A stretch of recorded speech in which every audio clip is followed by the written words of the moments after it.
Let me be clear. The evacuation of thousands of people from Kabul is going to be hard and painful, no matter when it started, when we began. It would have been true if we had started a month ago or a month from now. There is no way to evacuate this many people without pain and loss of heartbreaking images you see on television. It's just a fact. My heart aches for those people you see. We are proving that we can move those thousands of people a day out of Kabul.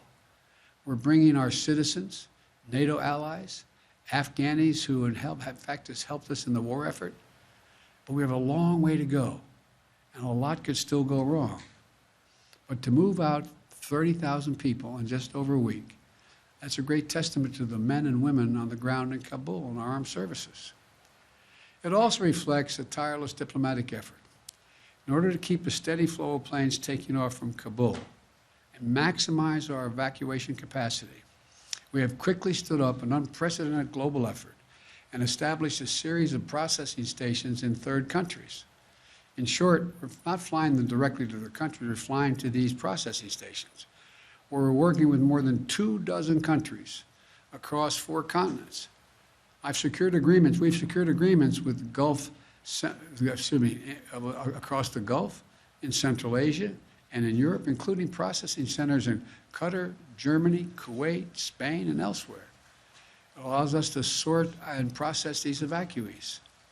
These transit centers provide a safe place for the SIV applicants and other vulnerable Afghanis and their families to complete their paperwork while we conduct security screenings and background checks before they continue on to their final destination in the United States or in another country, one of our NATO allies as well. And so from Asia to Africa, from Europe to the Western Hemisphere, nations are making generous offers to support resettlement efforts. And I've been in personal contact with the leaders of many countries, including Qatar, Germany, Spain, Italy, the UAE, and others. They're making vital contributions. To thank them for their support and to discuss how we can continue to coordinate our efforts in Afghanistan moving forward is the reason why I continue in contact with them. And I want to again thank all of our partners for their continuing to stand together. We've also activated the first stage of what's referred to as the Civil Reserve Air Fleet to help with the onward movement of evacuees from these transit centers. Our military aircraft and others will get them to these centers, but then we're going to get the Civil Reserve Fleet. It's a program was designed in the wake of the Berlin airlift after World War II to use commercial aircraft to augment our airlift capacity. This is a voluntary program for our commercial airlines, and we're grateful for those airlines and the U.S. carriers who are supporting us.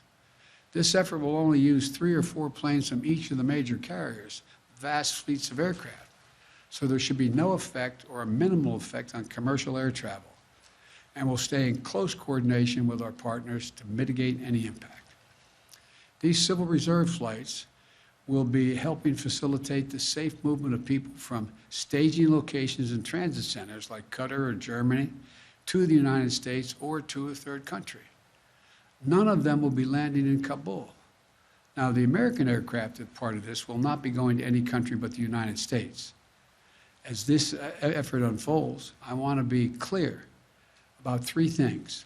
1, planes taking off from Kabul are not flying directly to the United States.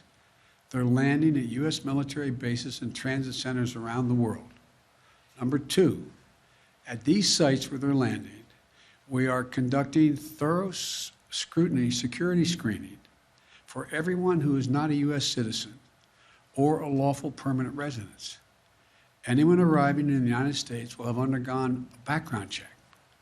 Number 3, once screened and cleared, we will welcome these Afghans who helped us in the war effort over the last 20 years to their new home in the United States of America, because that's who we are. That's what America is. You know, I've been touched by the outpouring of support that we've seen from communities, organizations across America mobilizing to support these efforts.